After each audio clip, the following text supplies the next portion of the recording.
Welcome back to Born for This Stories, where we speak the truths no one told us, so you don't have to carry this alone.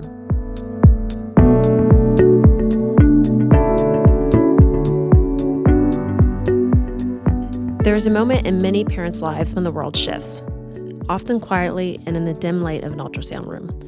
Regina knows that moment well. During her pregnancy, she heard the words DeGeorge Syndrome for the first time, alongside news of a congenital heart condition her daughter Aubrey would face. Regina's journey is one of fierce intuition, faith, and a mother's refusal to let fear make her decision. Today, we are holding space for the heartbreak, the advocacy, and the quiet strength built in hospital rooms and waiting rooms. Regina, we are so honored that you are here.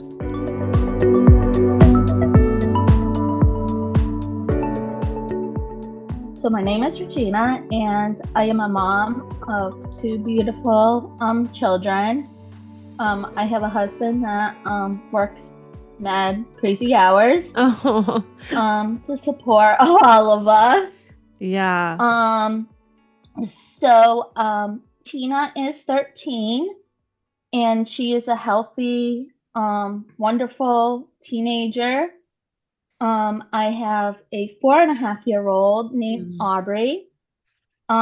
She is my medically complex daughter. Mm-hmm. We found out that when she was in utero that she had a heart defect. Okay. And she has DeGeorge Syndrome. Mm-hmm. And DeGeorge Syndrome is actually a genetic. Yep. And the thing is Aubrey was 2 months when she was born. She was 2 months old. And my husband, Jeremy, goes, "Oh, I'm not going to get tested. I'm not going to get tested." I said, "Well, I've already gotten tested. I'm not the carrier." Yeah. Yeah. So, he is the carrier. We found out we had to go back in his medical records, for like a lot of medical records, like when he was a kid. Sure. And he is the carrier of DeGeorge Syndrome. And so our life revolves around almost 26 different specialists. Oh my goodness. So it sounds like from what you're telling me that your husband's the carrier, but that also means that he's the carrier. He doesn't have to actually have DeGeorge syndrome himself. So, correct? So actually he does have DeGeorge syndrome. Oh, he does. Okay. And he didn't. He didn't know because back in the day, they didn't have any of the testing that we have now. Okay. Interesting. Okay. Yeah. Tell us more about that as well. I mean, obviously medicine has advanced over the years. Thank goodness, right? It's definitely a beautiful thing, especially when we need specialists and definitely to the extent that you need them. Are there any indications? I mean, I think when we were chatting or I was reading through your intake form, Aubrey also has a congenital heart defect. And I think that's usually an indication, like they kind of go hand in hand, right? DeGeorge and like other conditions. So DeGeorge syndrome is a carrier and it actually involves a lot. Okay. So number one, it can actually be any kind of heart condition. Okay. You can be born with a cleft lip, cleft palate. We didn't know Aubrey had a cleft palate until we started bringing her to the dentist. Really? Okay. Yeah. Okay. So it sounds like these things are popping up as she advances and gets older and we're checking different things out.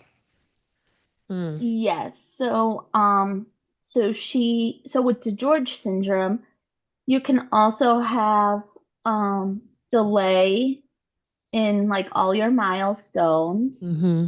Yeah. Height wise, she's 4.5. She's about a height of maybe a 3-year-old. Okay. So it is considered on the shorter side. Some kids develop like a no-necker, so they're like almost like scrunched down. Okay. Yeah. So she actually, like Aubrey, has a lot of, like, she is a newborn kid that has a very weak immune system. Yeah. Okay. So, like, if I was out in public right now, I'd have to be mask up Okay. because she cannot wear a mask. So she goes for her infusions once a month, sometimes outpatient. But I also was trained to do a sub-Q um IVIG treatment at Okay. home, and she gets that roughly every 14 days. Okay. Okay. So you've taken on some of those responsibilities. Mm. Back to DeGeorge Syndrome, she can have like speech impairments, and she actually uses a communication device. She knows sign language, Okay. and I will say I had a second cousin that was completely deaf, and I will say I am thankful for him for almost teaching me because that's how I taught her.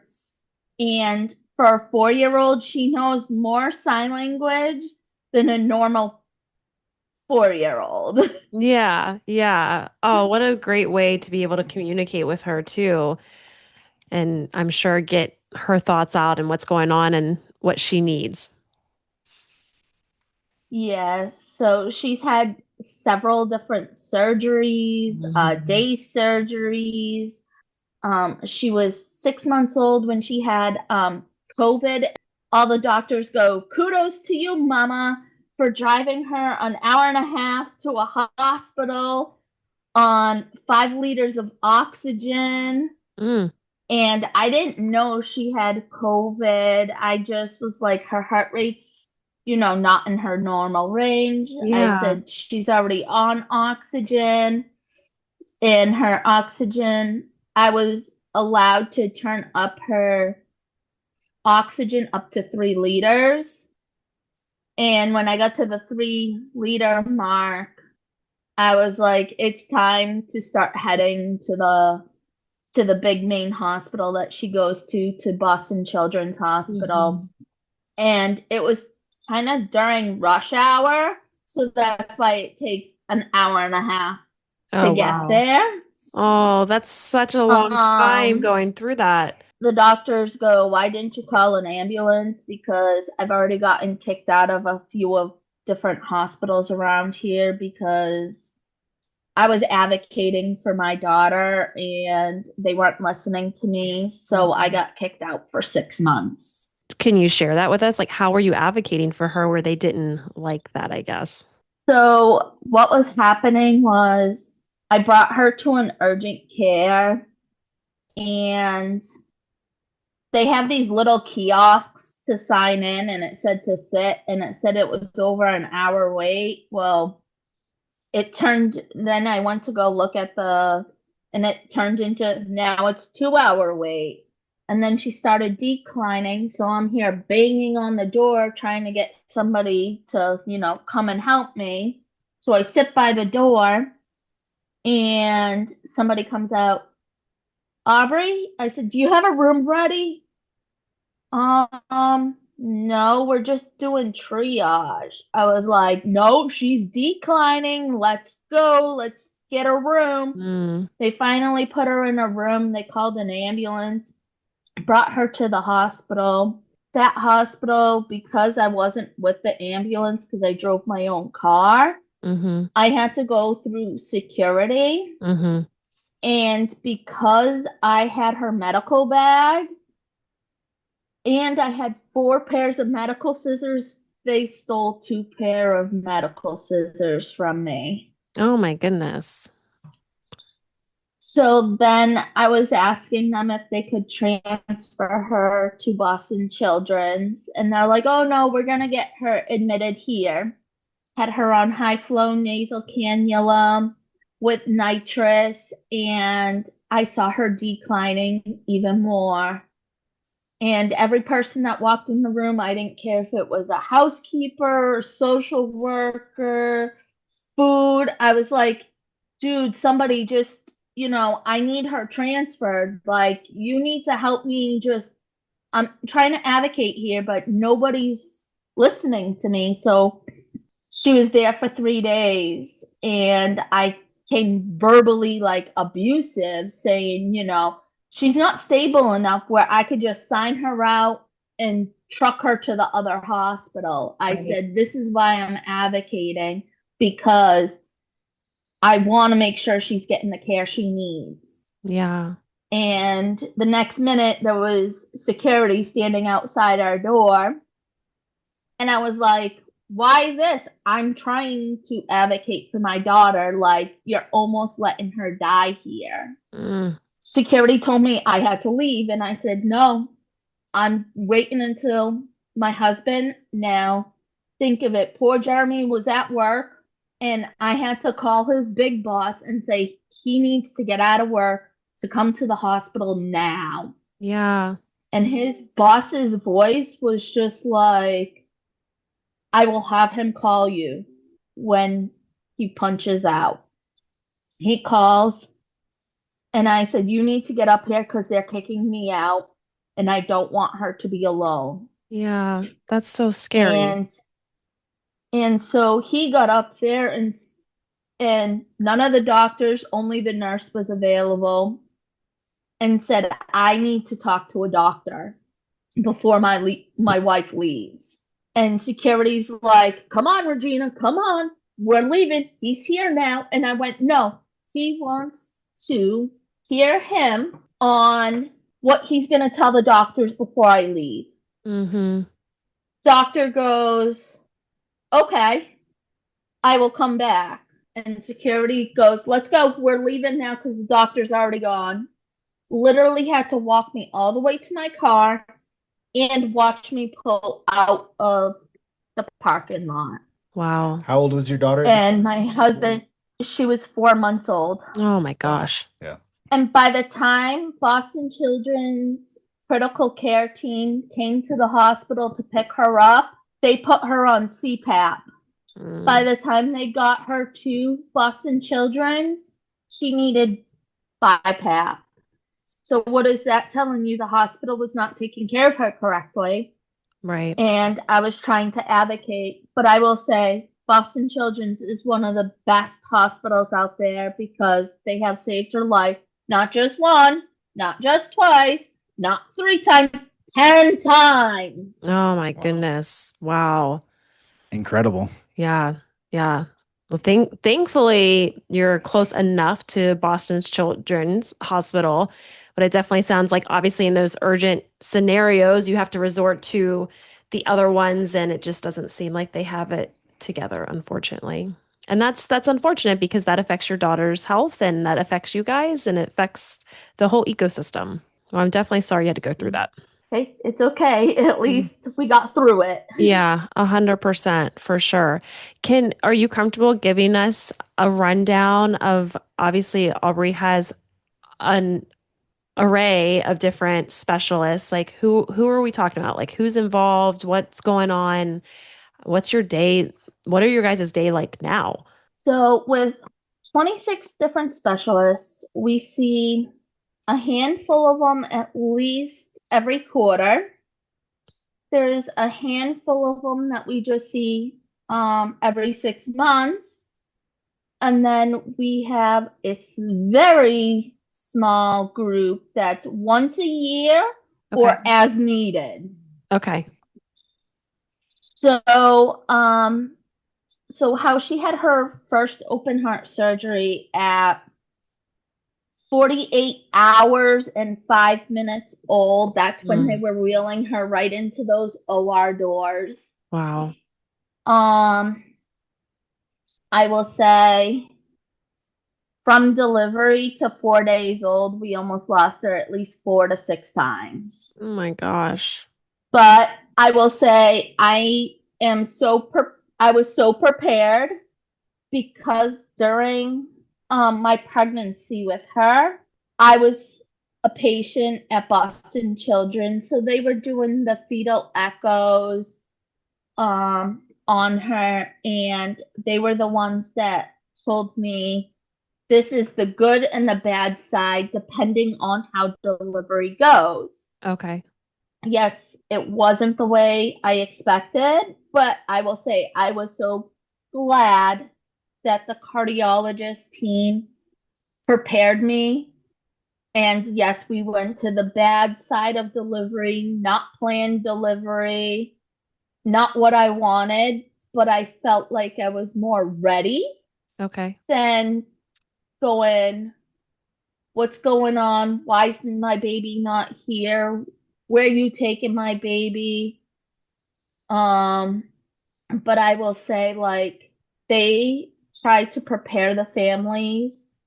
They, couple weeks, so about a month before you deliver, you get to walk the floors of Boston Children's if they know that you have to deliver and the baby has to go right to Boston Children's, that they actually give you a tour of like the ICU, for cardiology, the step down unit, just to kind of like prepare yourself, or Sure. if say dad needs to go back and forth between mom and baby, at least um dad kind of knows a little bit.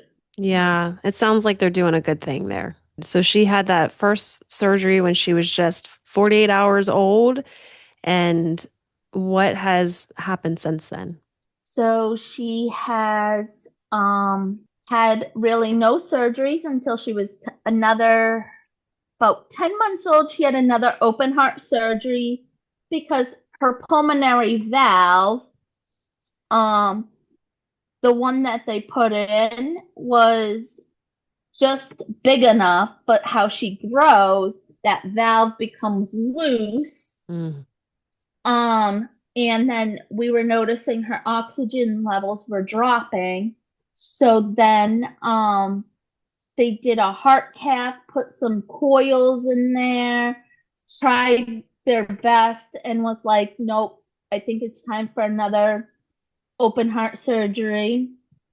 Um, and it was 2022. It was Mother's Day weekend. Mm. It was my first Mother's Day with Aubrey. Yeah. And that Friday we were in our pre-op appointment, and the nurse practitioner walks in, and I was ready to push the button for I need medical help because she declined. Mm.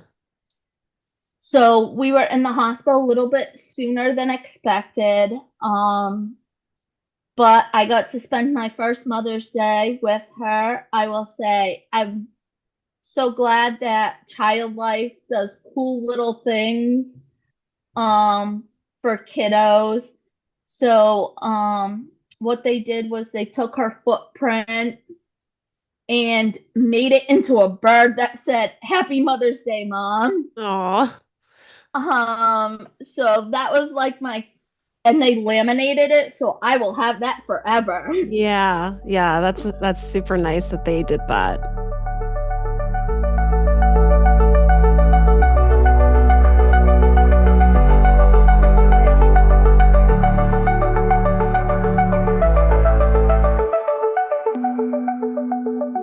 Can I ask you like what your background is, like what you do for work and stuff? Were you already in the medical field or did you have to, I'm assuming if not, you learned really fast what a decline was and what was important and Out of all the jobs that I've had, I was a housekeeper at a hospital that was close to home. And there was, in my college years, I was going to school to become an EMT. I will tell you, I am not a person that knows to do written tests. So when it came to the certification to become an EMT, I failed it. But when it came to the hands-on, mm, I passed with flying colors. yeah. just working in the hospital as, say a housekeeper, you still have a lot of training to do, even though that you may not can't touch the patient or whatever, but you know how to say page out for say help. Yeah. Yeah. So skills came in handy for sure. But yeah, so Boston Children's did a lot of like they love doing hands-on with parents. So like Aubrey has feeding intolerances just because of her DeGeorge syndrome. So I had to learn how to like take care of her G tube. Yeah. Make sure, they told me, okay, she's on oxygen. These are her brackets for, okay, if she dips down to 93, you can bump her up from a half a liter to a liter. And then if she drops to 90, you get to bump her up to 2 liters. But then start packing your bags to head to the hospital. Yeah. Aubrey was also born with a anus issue where she couldn't actually like push out her own bowel movements. Okay. So we started off with this small little dilator that looked like almost like a size of a toothpick. And we had to go up to a size, it was 12, but it was like a size of your pinky, like the tip of your pinky. And I had to dilate her every time, like she felt like she was straining to have a bowel movement. And you go to pull it out, and she would flood you. Yeah. Yeah. Wow. Oh, wow. The doctor said poor dads or any male guys would not do it on their female or their male babies. Mm, yeah. Yeah. That's definitely something I think a parent does not ever anticipate having to do. What is the day to day like now? Do you have major lifestyle changes to make her life easier? How is she living these days, and what's your life like with her? So now that she is a preschooler, Mm. she goes to a special school. It's a Okay. collaborative school where she actually has a classroom nurse in her classroom. There's 6 kids in her class. 4 have feeding issues, so some can have NGs, NJs, a GJ, or a G tube. And then there's 2 kids that eat by mouth. There's all the kids in her class are all wheelchair bound except her. She just started to walk about almost 3.5 years old, so she's the only one that's mobile. But she tries saying, "Come on, let's go play," like you trying to get them to be mobile. Yeah. And then the kids that eat by mouth are trying to get all the kids that are on feeding tubes, like, come eat with us. We'll Yeah. teach you. Yeah. Right. Oh. And what's that dynamic between your two girls? Because your other daughter's 10 years older than Aubrey? They're 9 years Nine. apart. Okay. Tina was about like almost a little over 8.5 years old when Aubrey was born. Yes, I had my aunt and uncle help us Yeah. take her while we were dealing with a lot of the Aubrey issues, we call it, for the first year of her life. And I will say I'm thankful for them Sure. for being in our life, but during that time, and now they're not in our life, but it's okay. Mm-hmm. Um, but Tina Tina had her ups and downs. We had to get her into therapy. Yeah. But now that she's 13 and learned, like, oh, I've met my goals, I learned different ways of trying to cope with stuff that she's now trying to teach others. Oh, that's awesome. Tina also, now that she's 13, she even knows how to take care of Aubrey's G2. Yeah. Mom, it's time to feed. Don't worry, I got the bottle. I already made the formula. I'm doing it. I'll wait until the machine beeps. Oh, she's a little helper now. I definitely wanted to ask you, how do you get your support, or how have you over the years? You have a lot on your plate. After Aubrey was a year old, I was going through short-term therapy sessions, and I was like, I need to find a long-term therapist. Yeah. Boston Children's social worker through the cardiology recommended this place out in, I think it's Ohio or Indiana, for families to have therapy for 8 weeks free.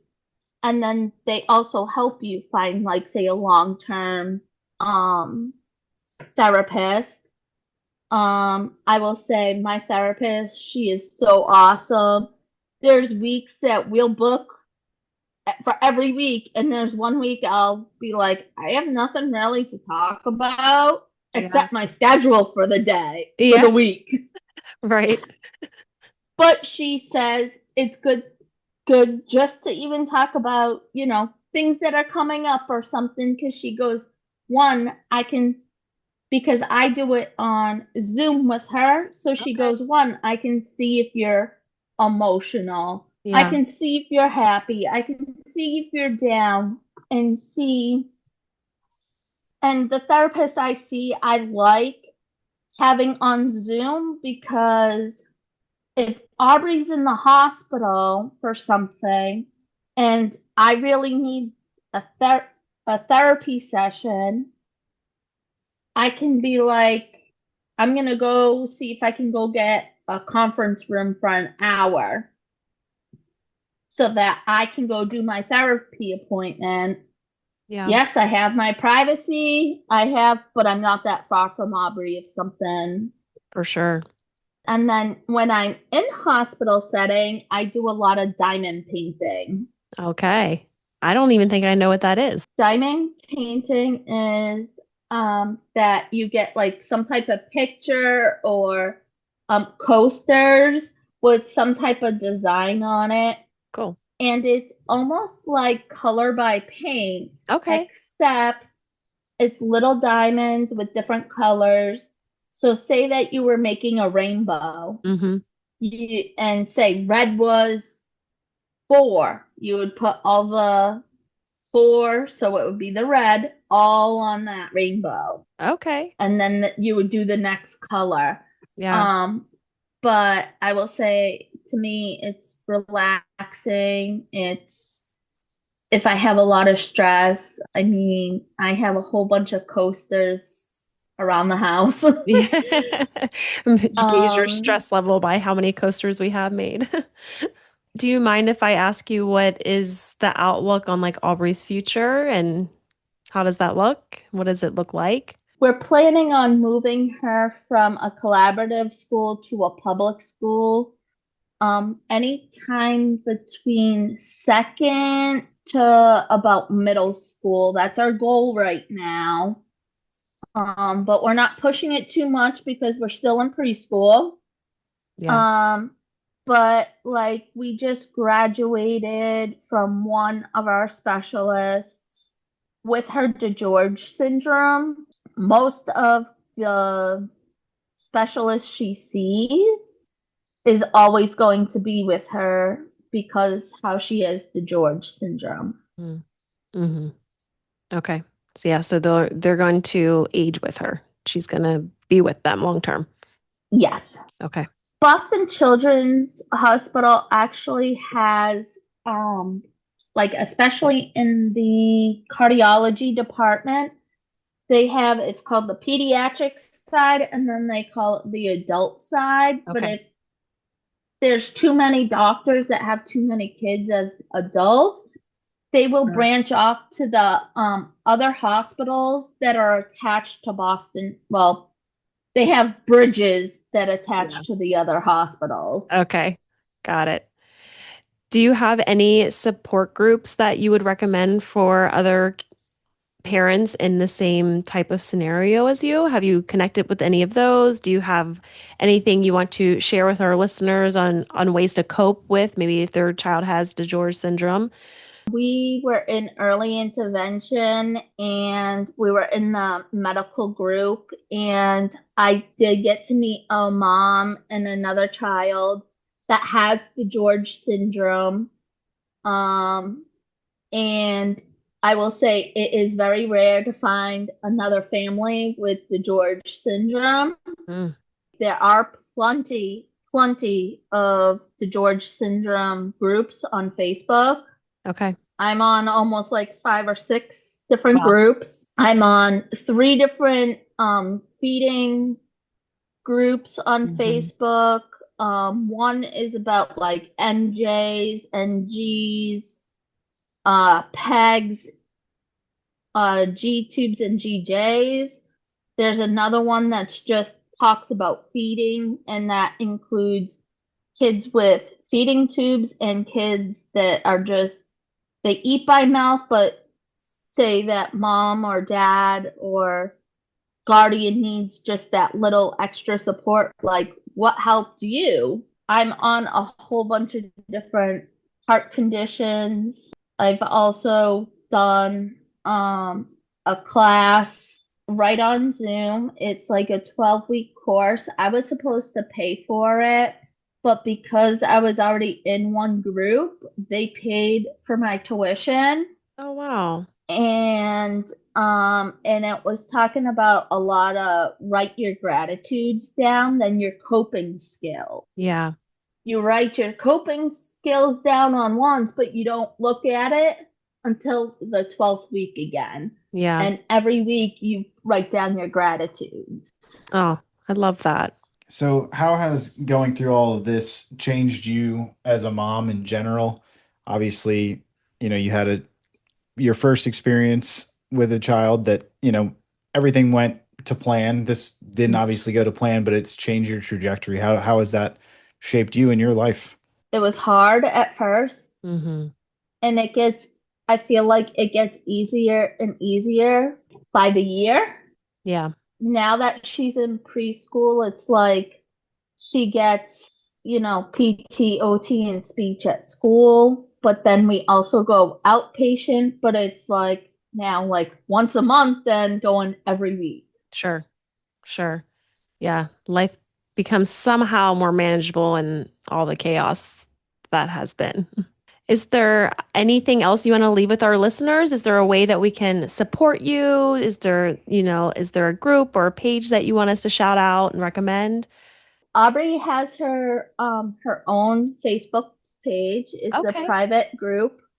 Um, there are pictures. It's her whole story, life. I started it a little late, so I'm still like working on it, but a lot of people have reached out and was just like, I didn't know about DeGeorge syndrome. Sure.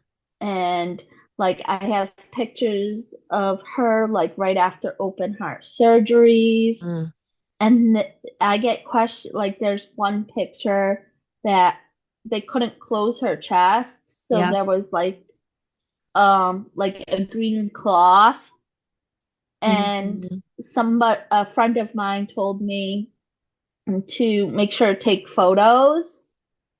And a nurse said, "Well, I can do it for you if you can't do it." And I said, "No, I have to be strong for my daughter." So Yeah. I did it. And seeing through that green cloth, it was just like, wow, I can now tell her that I've seen her insides. Hmm. Yeah. And I could actually literally see her heart like literally beating. Hmm. Wow. Yeah. Wow. It's something you would never think that you would be witnessing, I'm sure. No, I don't think so, but to me, I said, it's a story to share. Yeah, it's your guys' story. And we definitely appreciate your time and your openness to share all the things that you've went through navigating this space. We definitely hope to continue to support you and her group and hopefully help. I know that by being on here, you'll help other parents going through similar things. That has definitely been something we have noticed with this podcast. So we definitely appreciate it. Thank you. Thank you for having me.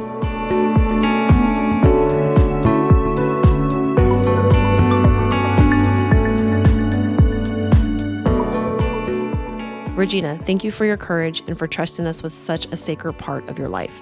Your story will remind so many parents that their intuition matters and that our children arrive with a purpose, even when the path is nothing like we expected. To our listeners, if this episode met you in a tender place, please share it with another parent navigating a prenatal diagnosis or complex care journey.